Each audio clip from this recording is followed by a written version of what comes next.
I'd like to welcome everybody to the March 7, 2022 Hyde Park Town Board meeting, regular board meeting. I'd like to call to order. Please rise for the Pledge of Allegiance. Pledge allegiance to the flag of the United States of America and to the republic for which it stands, one nation, under God, indivisible, with liberty and justice for all.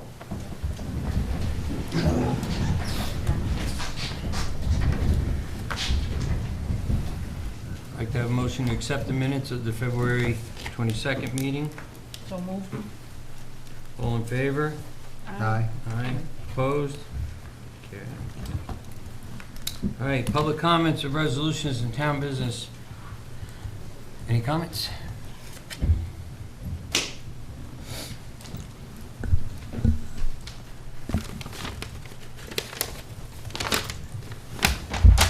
Good evening. Can you hear me all right through the mask? Yes. Okay, good. My name is Herbert Sweet. I was a member of the Master Plan Committee that developed the master plan to which the zoning is required to conform. In addition, I was also active on the zoning board for many years. The purpose of the master plan and the zoning is to assure the community that we have a pleasant and sustainable place to live, an objective that I'm sure that we all can agree on. I'll be reviewing the proposed zoning change to ascertain that it meets this goal, thereby conforming to the town's master plan. The town board should do the same. Thank you very much.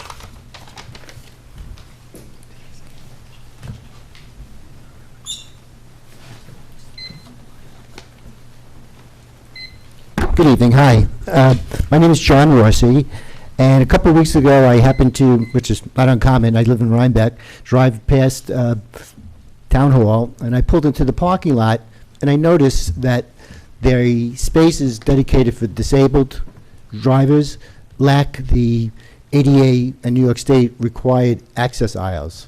And those, I don't want to assume everyone always knows what those are, but those are the blue striped, vertical striped access aisles, and they are a requirement. I did send an email to the board, and I know everyone's busy, and I did stop in one day last week.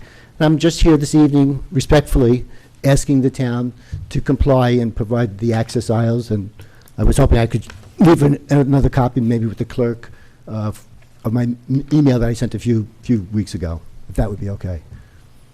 Sure. Bring it up to Don here.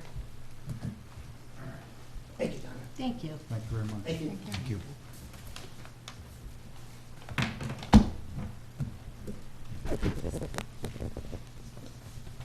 Anyone else? Okay. Okay, there's a workshop to review the zoning amendment request for the Town of Hyde Park Assisted Living Facility, Hyde Park, known as ALF. That's my name.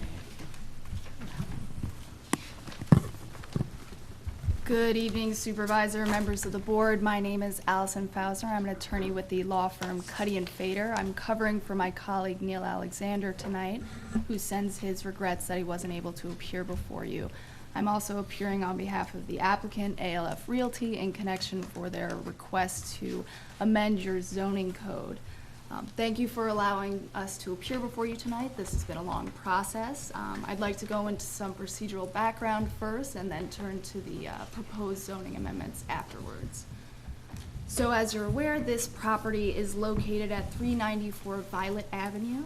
You can see I provided for the board. Unfortunately, we had some tech issues, so we can't have it up on the display. But maybe, is there an extra one that you have that we could pass around for the public? Or do you Looks like there's two here. So. If you guys want to follow along, and maybe pass this around. Sorry that we weren't. Where's the people? Can you speak into the microphone? Sure, certainly. This one. We're sharing Is this better? All right, thank you. So this property is classified in the neighborhood business district. This property was formerly a bowling alley, but has since been improved with an assisted living facility that is currently operating today. Our proposal relates to an expansion to the assisted living facility, which would accommodate 75 additional beds for a total of 153 beds on the premises. This proposal is being brought before you now in recognition of the growing, aging population in Hudson Valley and the need for additional facilities. We submitted an application to the planning board in November of 2020 after discussions with the town and its consultants. Instead of pursuing a variance as it relates to the scale requirements, we're instead pursuing a zoning amendment that would change the scale requirements as it relates to this proposal. I'll turn to the specifics of the zoning amendments now. We've provided two options in our letter submitted in October of last year. The first is relating to the definition of scale requirements. It would specifically eliminate the requirement for 1 and 2 family residential uses being exempt from the scale requirement, and instead apply a blanket residential exception to these scale requirements. Now, this isn't going to open any sort of floodgates as it relates to scale requirements in residential uses, because scale would continue to apply to non-residential uses. In addition, scale is only regulated in the East Park Business District, the Neighborhood Business District, and the Corridor Business District. And within those districts, they don't allow for multiple dwellings, townhouses, manufactured home parks, and community residences. That being said, the Corridor Business District does allow for multiple dwellings. There are also some limitations that are baked into the zoning code as it relates to those residential uses that are permitted in those zoning districts. So when we're looking at accessory apartments, those by definition have to be smaller in area than the associated principal use.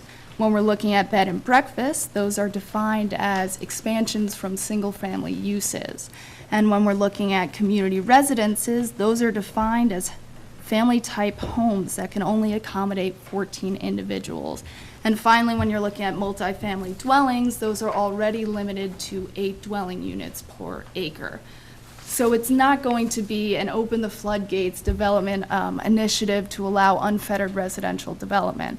Should this board be concerned with that, there can also be an amendment that says for residence care facilities, they can be limited to 200 units per tax lot. So that's the first option. We presented that in our letter. We also presented an alternative option. That second option relates to providing a waiver option for the planning board in its site plan or special permit review process could allow for a waiver of the scale requirements as it relates to residence care facilities. This would provide more oversight to the planning board should you be concerned with just generally amending the zoning code as described in that first option that I provided you tonight. And that it's not unprecedented for this board to give those waiver requirements. They've done so in various other areas in the zoning code that we can go into depth if you so require. And so those are the general 2 requirements. I know your consultants had an opportunity to review them, and we received the memo that Bonnie wrote reviewing those options and a preference for the second one. We're open to either one. We're just eager to move forward with this proposal. So whatever is the preferred pathway that you guys would want, we're happy to move forward with that, and we're happy to take any further comments or questions that you might have at this point. Lot to take in. Can you repeat that? From the top? Lot to take in. Anyone on the board have questions? I think, Mr. Supervisor, if Michael Dupree can give us his summary from the town's perspective, the pros and cons, and we would probably have a more better understanding if Michael could be so kind. Michael is happy to help. It's a pleasure to address the board. Thank you for having all of us to comment on this. And let me just say I'm always impressed by Cuddy Fader attorneys because their smooth speaking style, there's just no one like them. So my friend Neil, and we have become friends over the 17 years I've been working with him, Alexander, when he proposed the first solution, we'll call it, that Allison mentioned, that to me sends up alarm bells, even though that there are limitations on where you could put ginormous apartment complexes, you could put them up in the corridor business down the way here. If that's what you guys want, then you could take the first solution where all residential uses have no scale limitations. But I think that the reason why we have them in there is because the town and the comprehensive plan has always seemed to want to retain some sort of small town character. If you have 5-story buildings, if you have huge monster complexes, you kind of lose some of that. So the second solution that was offered is what I believe my colleague Bonnie and I both prefer. It would give the planning board discretion to say, just for this use, residential care facilities, you can waive scale. And I think that we all agree that there's a need for this, a growing demand for more residential care facilities, because none of us are getting younger. And really, in truth, to make economies of scale, to make these things profitable, you probably need more than what scale limits would offer. Last on this topic is, there was a third solution that Allison did not mention that I mentioned to the prior town board, who wigged out, more or less. Maybe not wigged out, but objected not strongly, which is to rezone that district. Neighborhood business districts are supposed to be located by neighborhoods. They're supposed to be small places, like a coffee shop, a bookstore, something small where you would walk up to and say, hey, let's get together and with the family and enjoy ourselves. If you're starting from scratch and have no community, that's a great concept. But we already had a community when this was adopted, and most of the buildings in this immediate area exceed scale, wildly exceed scale. Fresenius Kidney Dialysis next door is huge. The hospice headquarters is very large. All of them are bigger than 7,500 square feet. So I think this is a good use, and I think that we should, I hope that you will consider changing something so that we can allow this use and this expansion. But I think to be more conservative, I would take the second option, because I think it's easier for the planning board. If you make it a special use permit, the criteria for those generally look at impacts to the neighborhood, as opposed to secret, which is community-wide impacts. And so the planning board could then assess in each case, if you're proposing something really large, does it fit the character of where it's going? And that's why I think that's the better solution. Last but not least, I'd like to see something move forward here, because when we first reviewed this application way back when, Mr. Rogers was Jim Rogers was the project sponsor. We were told that it was mostly people who were really needing specialized care. As it turns out, this was a Medicaid change under Andrew Cuomo. So if you were in a skilled nursing facility, but you were ambulatory, you can walk around, they allowed the state governments to create a new category of Medicaid care. So this is what I'll call a step away from the skilled nursing facility, meaning there's less staff to patient ratios, a few other things. But these people are all ambulatory, which means they can walk. And as you're all living here, you've seen people walking outside, up and down the sidewalk, but more importantly and scarily, across 9G, over to the gas station and convenience store where they buy, what I'm told, cigarettes, lotto cards, stuff like that. If we can get this back before us, I think we can maybe rectify that problem. I don't think we can get a crosswalk, because DOT, I doubt, would allow it. But maybe there's a way to increase the amount of recreation space behind the building, something where we can encourage people to stay on premises instead of walking across the street. I think you all know that there was actually a person who got killed last year, and it was actually a sheriff's office employee that did it, and she feels terrible, I've heard. Who wouldn't? We looked it up. There was also an accident, a passenger got hit in 2000, I believe it's 18 as well. So we want to somehow stop that, and if we can get this project back before the board, then we can take steps to alleviate that. That's me. Bonnie? Just on that note, Michael, I know that the prior town board sent a letter to the DOT requesting if they could be some assistance with that crosswalk or whatever. Did we ever get a response? I don't know, I wasn't copied, but I believe Neil is here. I think that he and Aileen met with DOT, and they more or less said, forget about it. There won't be a crosswalk where unless there's a more or less valid three-way intersection, which that's not, because that's a private road, Elks Lane.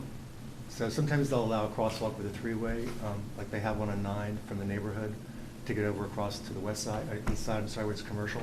But generally speaking, DOT does not like to have crosswalks unless there's four-corner intersections, so it's safe for walking. I would just add, and for those of you who don't know me, my name is Bonnie Franson. I'm with Nelson Pope and Voorhees. We've assisted the town in various zoning matters. I think there's a very practical thought behind perhaps also limiting it to the residential care facilities. Ultimately, these zoning amendments are subject to the State Environmental Quality Review Act. And if you apply it broadly, where it may potentially affect other uses in other zoning districts, your environmental review has to consider the implications of that. To me, this is a much more focused, if it's the waiver option, it's much more focused on analyzing residential care facilities and allowing the waiver. And in fact, the planning board doesn't have to, where it doesn't make a finding that it's appropriate. So, just from an adoption perspective, I also think there's less concern about it being applied in a way that wasn't anticipated. And I think the town, at some point in time, if you want to reconsider what properties are zoned or whether scale is appropriate for other uses, that's kind of a bigger picture, a bigger narrative, a bigger discussion and analysis. So I think this waiver would allow the applicant to move forward. It would be very limited. For those of you, you're probably aware, there was another assisted living facility that's being contemplated over by St. Andrews. And so this would also give them the opportunity to waive, although I think if they were doing a rezoning, or depending on where the zoning lands and what they're pursuing, it may not be subject to scale. But if it was, this would also benefit that particular application as well. I think that's a different district, though, right? Right now, it's Bellafield Plan Development District, Mhm. and the proposal from Ms. Van Tile from the same firm was to rezone it to Greenbelt. Greenbelt has no scale restrictions whatsoever on anything, so it Right. wouldn't have to be necessarily a scale, wouldn't affect that project to be rezoned to Greenbelt. If you changed it to core business or something else, then it would be subject to scale. Right. And it really, Waive it. yeah, and I don't know that they came in yet to ultimately define how they want to rezone it. So, because that's up in the air, again, this would benefit them as well. But again, from a practical perspective, if you take the, option one, the broader approach, then it's more of a seeker analysis, which is really on the applicants. They would have to conduct that. And I think this is just an easier route, very limited, very defined, and other types of changes you could always evaluate yourselves as a town board at a later date. Thank you. I just had one question, if anybody knows. Instead of, if DOT didn't want to do a crosswalk, because it's not a four-way, would they consider something like a yellow flashing light like we have in front of the junior high school, a cautionary light on the side there? Because now we're bumping the residents up another 75 beds, so there'll be more elderly at risk of walking across the road. Yeah, that's a concern. I'm Pete Sotero, by the way. I don't think we've met yet, Don. No, sir. Again, I don't think that they would allow that type where you've got, the flashing, like beacon. There's really, and our office used to be located there, down on Elks Lane. And there's no good spot for the residents to cross. There's not, a sidewalk on the west side of the road. So there's really no good place to, offload them if they were, to cross. And, the DOT does want to have crosswalks that are at, like intersections. And again, Elks Lane is, a private roadway. Having our office there for pretty much since the project was built, many times I actually stopped my car and helped somebody cross, the road, because it was, something was going to happen. So I think, as Michael said, that as assuming that the zoning change does happen, that when we get to the planning board phase, we have to come up with, or the applicants will have to come up with mitigation to, keep the residents on site, like allow them to be able to purchase like goods or have some kind of a service or something. So it's very unlikely that the state would allow a crosswalk there. It's just not really safe, to dump them out on the west side. Maybe I misspoke. I wasn't really looking for an extra crosswalk, just a cautionary amber light that would blink, maybe with a speed reduction, just in that Well, but the amber light is with, I mean, that is, the amber light goes in conjunction with, you know, the crosswalk. Is it also located at a crosswalk at the junior high school? I noticed, like, when you're going south on 9G, I thought it was just a precautionary to slow down for the school. I didn't realize it was covering a crosswalk in that area. You know what, I'll have to look at that. It's a warning showing the speed reduction's coming. Yeah, I think it's just for a speed, like, reduction for, the school zone, I believe. Okay. But I will double check that. I don't believe there's, there's not an actual crosswalk there. So I think that's just a speed reduction because of the school there, so. Okay, thank you. There is a flashing crosswalk at Farm Lane that goes from Farm Lane over to Volkill. There's also a crosswalk in that area that crosses the street from the northern part of that property and goes Yes. across the street to nothing. And then on the far corner is a sidewalk that goes to Dunkin' Donuts.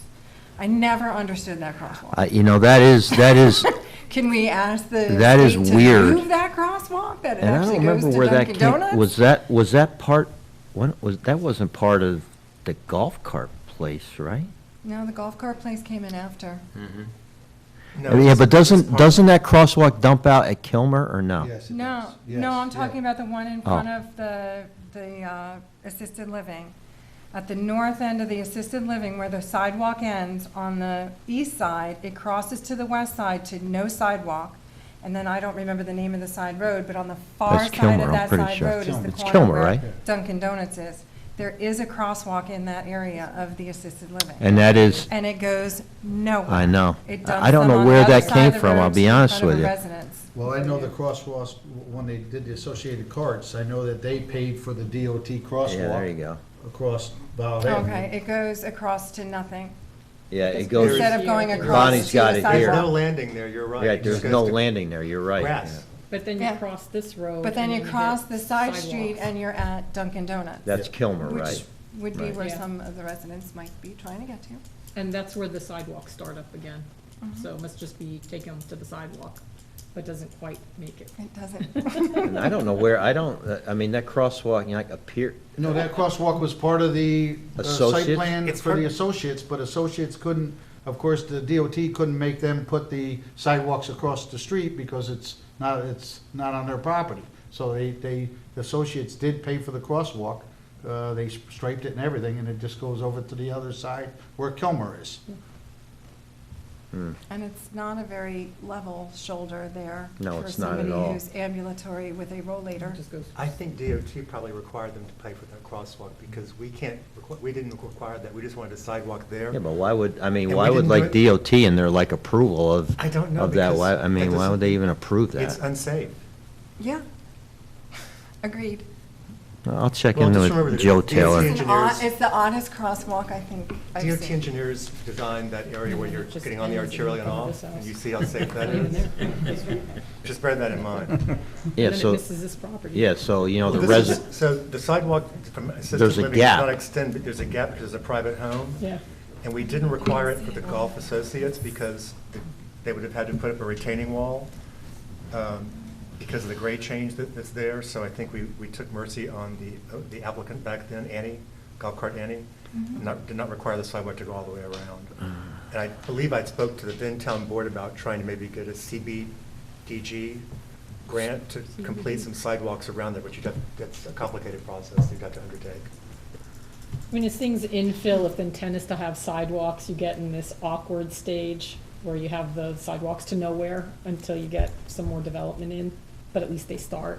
Yeah. But right now, it's, as you said, it's not really going anywhere to a destination at this point. And is the flashing amber light on 9G or is it on Havel that you were talking about? it's on It's on 9G, Okay. Did we see that? that's further south. Is it on the west or Here's east Havel on side? 9G. Do you know?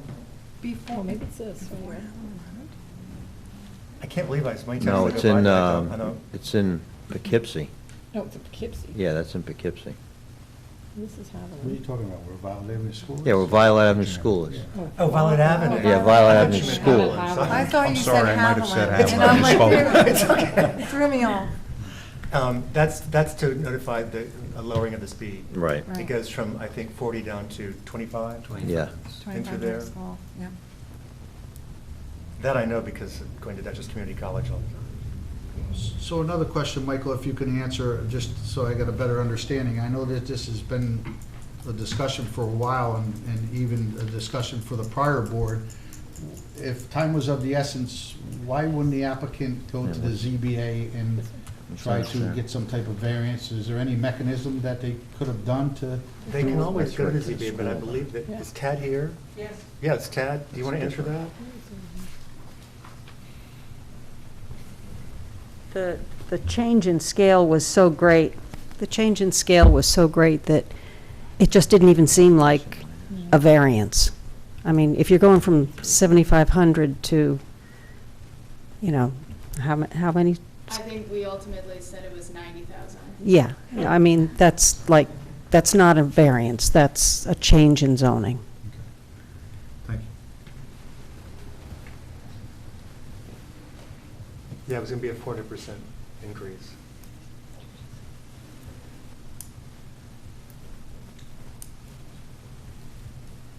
We found the amber light. Yeah, school speed limit 25 when flashing. It's for the school zone. Yeah. Yes. And there is a crosswalk right at, the driveway for, the school, but it connects, connects the Bradley sidewalk on the Mills. east side to the school, on the west side. I know that, since it's up in my ward, I know that talking to a few people that live there, there's some stuff that are some concerns of crossing the street, number one. Number two, the lighting out near the sidewalks is fairly poor, and a couple other things that me and Michael were talking about. Why were they going across the street, and what were they getting? It would be great that if all them things were addressed and could be solved the second time around. Maybe they were overlooked the first time or whatever, but the second time around, it would be beneficial to the people that reside there. And it would probably eliminate a lot of complaints that we've been getting, you know? And I admit that we may have rushed through this a little bit because the old Hopewell was such an eyesore that everybody on the planning board was like, yes, please, hurry, make this building happen. So, but it's the best of my recollection, we were told initially that these people were not really walking around like they do. We wanted the sidewalk for visitors and for them to get occasional exercise, but I mean, they're out all the time, just walking back and forth. So the idea, and Allison's taking notes, would be that we'd be asking for additional amenities in the rear where the septic field is, I believe, for some They're exercise showing and that, Michael, activities. on the drawings now. On one of the drawings, they do have a walking loop path, which is nice. Some Oh, right, I hadn't They're seen benches. that. suggesting like they have a vending machines and something to stop them from going to the gas station, because that's where they're heading across. Right, yeah. Because you can get the Lotto- lotto vending Lotto. machines, cigarette vending machines, or a little cafe shop. I think they're open to that also. I mean, I know it sounds weird that we're trying to advocate to sell cigarettes in a residential care facility, but That's what they're crossing the street for. and, these people deserve a little break. I mean, my sister was in Ferncliff after surgery, and I'd get there sometimes, and there were older people outside just smoking cigarettes because they don't get any other quality of life, pleasures. So, to me, it's like, let them have it, but I know it sounds strange because it does. But yes, Duly noted, more cigarettes. thank you, thank you. Ferncliff also has that. I promise I've never smoked cigarettes in my life, but if people want them, they should have them. I agree. We'll certainly take all these mitigation measures into account. And again, those are, planning board type, like Yeah, items. During the site plan We're review giving the process. heads up now, that's all, so. Okay. If I could just ask, again, this has nothing to do with the rezoning, but is there an agreement that's being worked out with the town of Poughkeepsie for sewer? I don't know any specifics related to that, but I'll check in with our. Because, right now, the current building is served by a septic system, and, the new building, I'm pretty confident would not be able to be served by a septic system, but. What about the water pressure in that area? Well, that's the other problem, the water pressure in that area, is terrible, so, again, these are, site plan issues, but they're things that they'll need to They'll have to- consider. They may have to have a, tank with a, well, I think they already have a tank. Didn't somebody say they had a tank They there have a now big for? one there, but I don't know if it's enough to handle this size building, There's the plus SDS in the back. Yeah. they're going for more of a Class A rated building, right? It's not gonna be a wood structure, Distribution. because sprinkler systems are to aid, to give you time to get out. To get out. But we're talking about seniors, disabled, wheelchair, but it's gotta be a masonry or a metal right. building, Class A rated, so that they can get out, because they're gonna need assistance to get out too. Yeah, I mean, God forbid anything like that happens. yeah. But wood structure, I would be for that. Well, assuming that there's something that's worked out here, I mean, the ultimate size of the building is going to be what the land can, support. You're going to have input from the fire department for access, can we get here, how, all this kind of stuff. So even though there's a certain size, building shown on here, this is, like a concept, it's got to, has to go through a lot of agencies, so. Is that Fairview Fire Department? Is that Pardon me? Fairview Fire Yeah. Department, Fairview's district? Yeah. And I remember when our office was there, Fairview was over there a lot, whether, fake calls or what, but, the fire trucks were there pretty often. So Bonnie, the language for the waiver would be restricted to this district only. To this use, to this particular use, so to apply to residential care facilities. So you don't have to worry about it potentially applying to something that was unanticipated. It's for this use. So it wouldn't be just held to this district. No, it would be any residential care facility anywhere. Any district they're in town. allowed, yeah, any Yes. district they're allowed. And it'd be by waiver, so you'll have your standards. In other districts, it doesn't matter because they're not regulated by scale. But where scale is regulated, a waiver could be granted. And thank you for sharing these. I cannot, even though can't easily see tiny letters even with reading glasses, but I see they had a walking trail, they have outdoor dining, Yep, and in then the the back. patio area. Okay. Seating areas, This little is more garden refined than what I area. last saw, that's why. Yeah, proposed. And they put in screening along the side. Mhm. And it's being advanced, for sure. Yeah. So one other question I have, if the town board was to move forward with something like that, would there be a public comment so that we can have a short period of, for the public to address and send us some stuff, so that if we're overlooking something, we can read what the public comment is before we make a final decision? There's an entire amendment process Okay. because the zoning itself is being amended, so you have to have public hearing, notices, it goes to the county for planning review there, notice to adjoining communities, to the planning board, so the planning board looks at it, makes their comments. So, we've suggested some language, but it could be further refined based on that review, but it's definitely a public process Okay. where people can come out and provide their comments. It has to go to Department of State to be adopted, or Ultimately, yes. it has to go to Department of State. Doesn't take effect until Department of State. Well, the county has to weigh in too. Yeah, county, right? so the process, county planning has 3 days from the day you refer it over to them to make a comment, and they will probably make a comment. And then planning board, same thing, there's 3 days for us to respond. The way this usually works is I will talk to my colleagues and say, what do you guys think about blah, blah, blah? And then they'll give me general direction, I'll write up a letter, and then I have to show it to them, and they have to vote to authorize me to send it, because it's not from me, it's from the board. So that usually takes the full 3 days, because we just meet twice a month. And then surrounding communities it has to go to, but they don't usually comment. Particularly something like this, I doubt they'd make a comment on. No, Poughkeepsie probably won't. Yeah. But you got to send it still. But you still have to Yeah. send it. And is there a time response for Yes. them to respond? Everybody has to respond within 30 days. Okay. But if they don't respond, it doesn't mean anything. You don't have to wait for it. You just have to give them a 30-day response, that's all. And then you have to hold a public hearing. And I think the attorneys can tell you more. I don't remember exactly, but there's some time that it has to be on your desk before you can vote. I don't remember what that is, maybe 7 days. They have to see the look. Donna's nodding. Thank you, Donna. Okay. So, in other words, you can't just do it tonight or tomorrow. There's a process, but it's not that complicated. The most complicated thing, I think, is really getting the language down that you guys are comfortable with. Right. The applicant has to prepare some kind of seeker form, environmental assessment form. Since they're proposing the zone petition, they'll have to do the seeker evaluation. But if you narrowly apply it to residential care facilities, it's limited to that use, an analysis of that use. Just to be clear, where scale is regulated is the neighborhood core, East Park Business Park, Neighborhood Business Park, and Corridor Business Park, even though the use is allowed in many more zones. So in those other zones, scale isn't regulated. So they could come in and apply. It's because they happen to be in one of these zoning districts where scale is limited that this whole process is being discussed.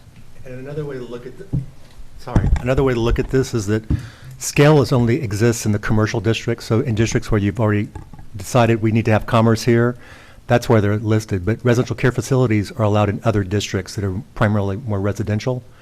So that's why the scale would extend out to other districts. If you said anybody, all residential facilities, there's no scale on it, it would flip into neighborhood core and neighborhood neighborhood and neighborhood core. Right. Thank you. And as Bonnie indicated, there will be a secret review process. So once we submit an environmental assessment form, you'll be in receipt of that. There'll be an opportunity for all involved agencies to determine who will serve as lead agency. As you have the most jurisdiction over this and discretion, it would follow that you may serve as lead agency, and if you wish, you can declare that and then circulate that intent. You are lead agency. There we go. You're lead agency. You're changing a law. There's really no other agency that would be lead.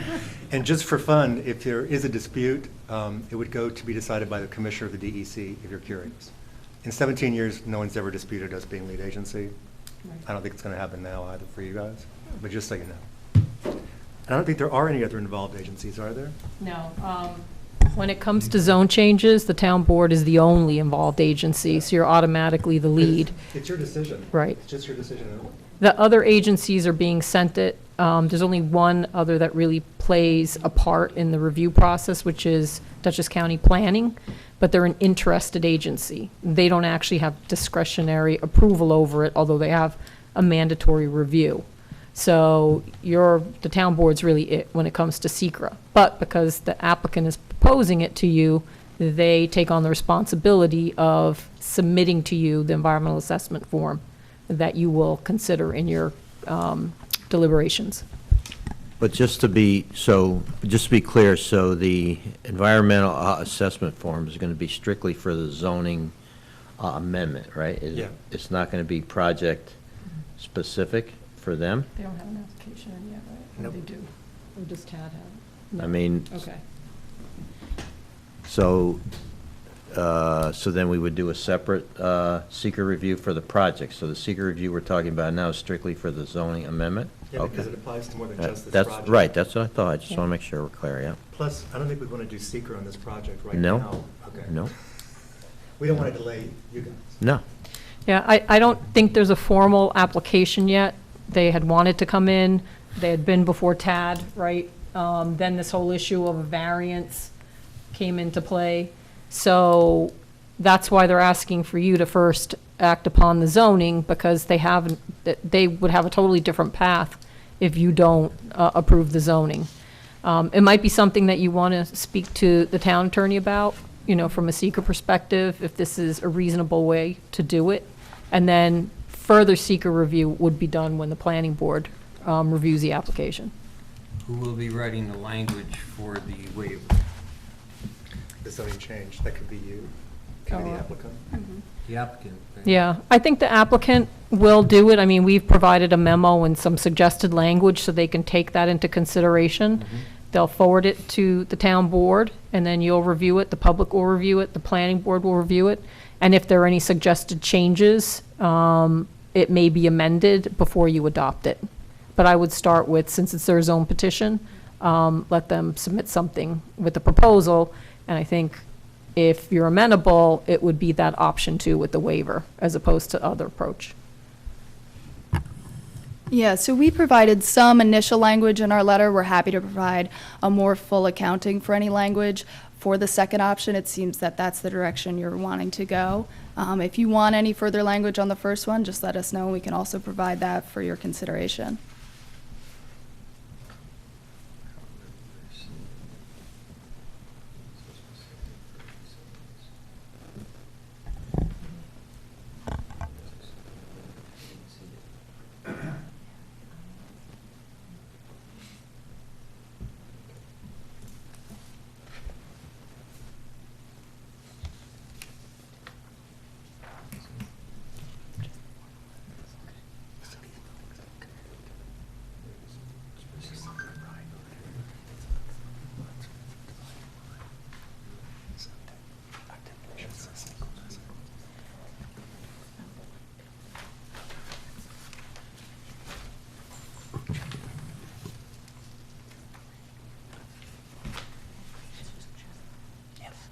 But they have to send it to us first before we can make a recommendation.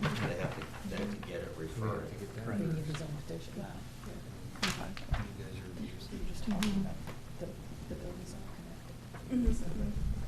Oh, expansion, so there is like a slight connection. No, the buildings themselves don't connect. The reason why I say this is because the language Bonnie put in says single buildings. We have to change the waiver to make sure it's not a single building, because this one, it wouldn't work if it's not a single. Yeah. Physically connected, like. I think there's going to be some sort of, not walking in the rain, so to speak, in between the two. No.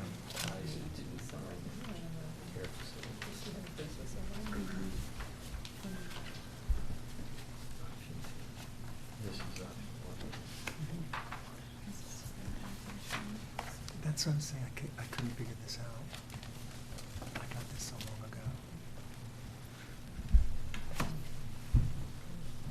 That's why I want them to write.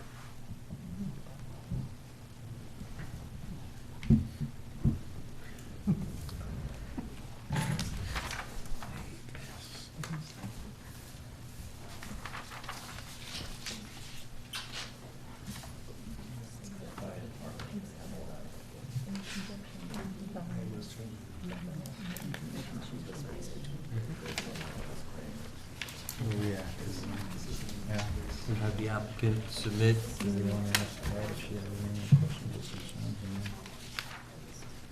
Ted, you have any other concerns, questions? No. Anything? I think we've all spoken with her. So we need them to submit, Mhm. like a formal submission. Mhm. Yeah, submit it with Bonnie's recommendations, let them write the waiver, and then we'll have the town attorney look at the waiver, see if there's anything to add, tweak, whatever, make it as tight as you can, and then we'll go from there. And then start the process, the Mhm. formal process. Mhm. And that'll include an environmental assessment Yeah. form Mhm. with our formal language, a letter enclosing it, and our plans. Yes. You can submit that. Well, no, you don't have to include the plans. Because we're doing it separately? Right. Got it. That's going to be planning board, just the zone petition and. Because the again, secret. this will impact similar projects throughout the Right, town. applies to Mhm. other. We're making sure it's not segmented, don't worry, it's not segmented, don't worry. That's why you're here, Michael. Exactly right. I wasn't using the language. Wonderful. Yes, Doesn't trying to work avoid it. So we'll revise the language, we'll work with Bonnie to fine line everything that we have, we'll resubmit to you, and then we can reappear and discuss further. Yeah. I'll have it, Michael and Pete will fight that too when it comes in, so we can all look at the language. Draft, okay. Sounds good. Thank you very much. You can have fun with that part. Oh, well, we haven't discussed the aesthetics of the proposal yet. We have faith in you. All right.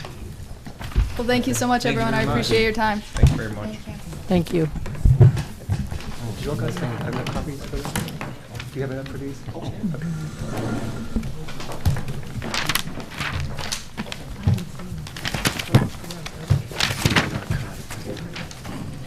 You're speaking.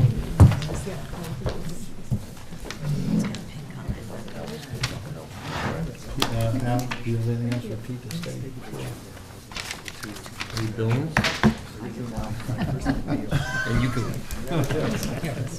I'll be in touch with you tomorrow. All right. Thank you, everybody. Thank you. Thank you. Thank you very much. Thank you. Thanks, Bonnie.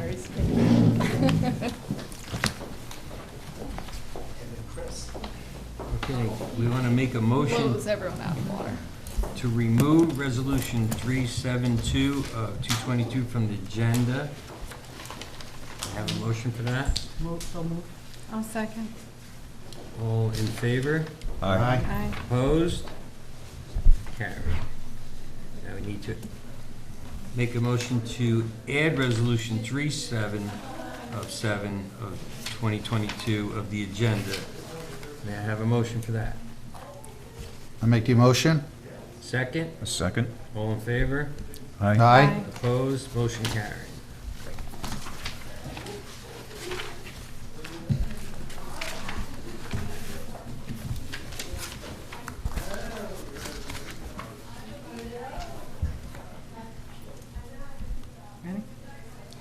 Resolution 37-1 of 2022, resolution authorizing the Town of Hyde Park Building Inspector Donald Westermeyer to attend the Hudson Valley Code Enforcement Officials Educational Conference, April 27th through the 29th of 2022. May I have a second? Second? All in favor? Aye. Opposed? Motion carried. Resolution 373 of 2022. Resolution Skip authorizing. that. Pardon? I think that's the one you're going to skip. No. No. I'm skipping two. Number two, she's skipping. She's on 3, you said, right? Yes. All right, I lost it. Resolution authorizing the Town of Hyde Park Town Board to proclaim the month of April 2022 as Parkinson's Awareness Month for the Town of Hyde Park. That's right. May I have a second? Second. All in favor? Aye. Opposed? Carried. Motion carried. Resolution 37-4 of 2022, resolution authorizing the Town of Hyde Park Town Supervisor to execute an agreement with the County of Dutchess to provide coordinated drive-in while intoxicated checkpoints in designated areas within the Town of Hyde Park. May I have a second? Second? All in favor? Aye. Opposed? Motion carried. Resolution 375 of 2022, resolution authorizing the Town of Hyde Park Town Board to accept the 2022 New York State Office of Children and Family Services Youth Development Grant through the Dutchess County Department of Community and Family Services for the Hyde Park Recreation Learn to Swim program. May I have a second? Second. All in favor? Aye. Aye. Opposed? Motion carried.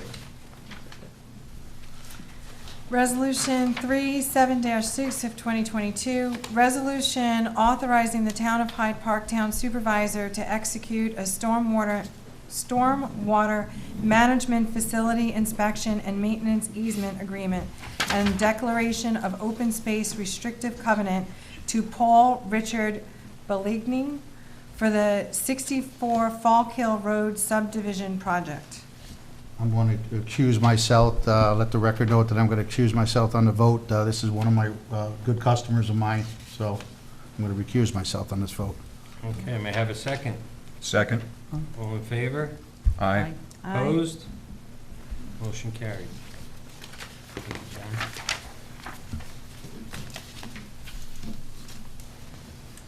Resolution 37-7 of 2022.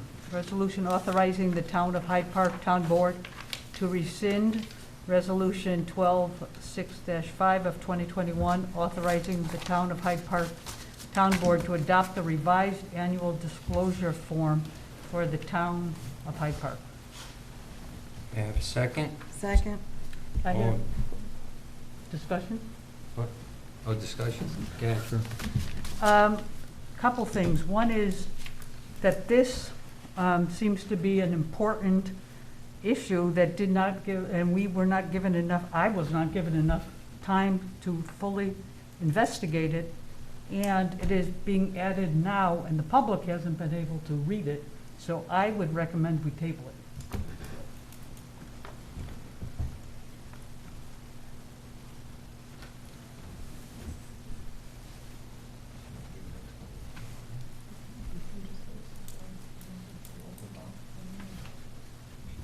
Okay, then what happened is when they put out the new version last year, it changed, it's in the local law, it's in the ethics laws, it's Exhibit B, so it's part of the town law. So in order to do that, they would do the resolution to change it, but then they'd have to amend and change the local law, which is a big process. They didn't do that. So we're rescinding it and leaving it the way it is, because otherwise we'd have to do the same thing. Well, I have two things. One is, can you rescind something Yes. voted on? Yes, by 2/3. By 2/3. And the second is, shouldn't that explanation been out for us to consider further in advance than tonight? Or even Friday night? That was Fortunately, we only just a found week out ago. today. No, you, to, Just Lynn, found Lynn, I believe that Caroline sent out, I got it and everybody else was covered on Last it, week. the detailed email of the reason for this. Today. Oh, was it today? Okay. I know I read it, I didn't know when. Yeah. Well, I only got it today. Yeah, we found out today. But that's what I mean. Shouldn't it be tabled? I mean, that's not enough time. And doesn't the public have a right to know ahead of time? I mean, the board does have the authority to add resolutions to the agenda. That is in the chair's discretion. It's up to you how you want to vote. If you want to table it to the next meeting, that is certainly within the authority of the board.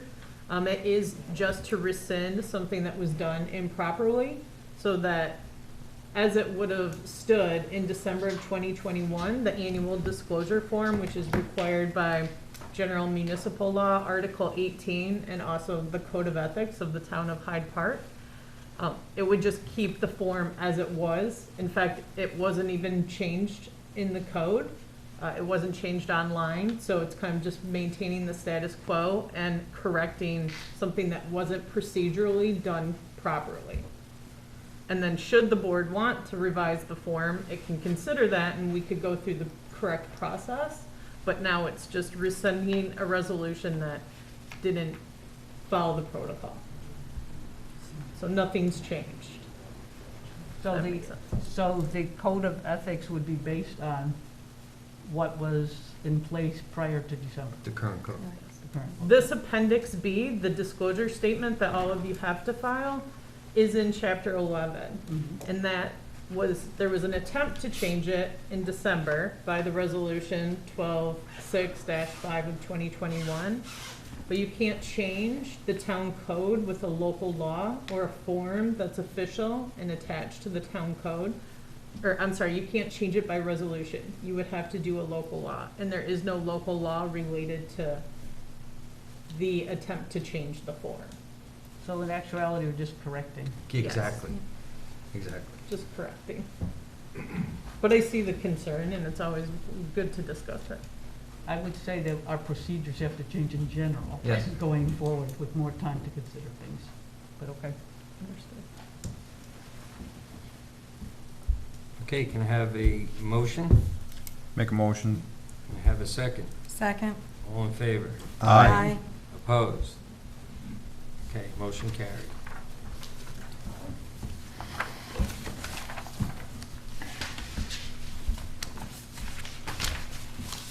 New and old business. I'd like to take a second to recognize yesterday's incident at the pond at Greenfields Park. The Town of Hyde Park Board would like to take the opportunity to commend Roosevelt volunteer fighter Wendy Burns and her husband Don for their quick action yesterday afternoon at Greenfields Park in the Town of Hyde Park.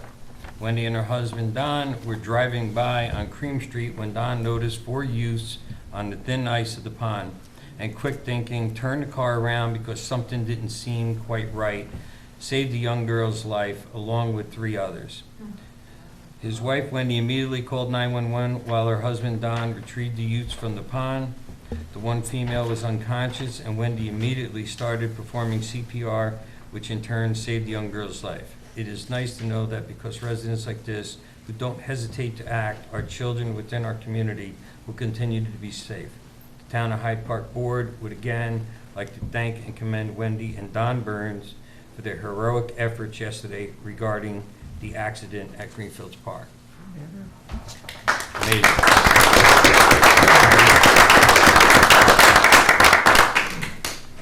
That being said, I make a motion to, what? I think you have one more thing. I do? Maybe not. Nope. Okay. Motion to adjourn. Second. Do we have any old and new business from the public, right? Was there all the news? Yeah, but you just- Okay, Okay. Motion to adjourn. Meeting adjourned. Thank you. thank you. Thank you.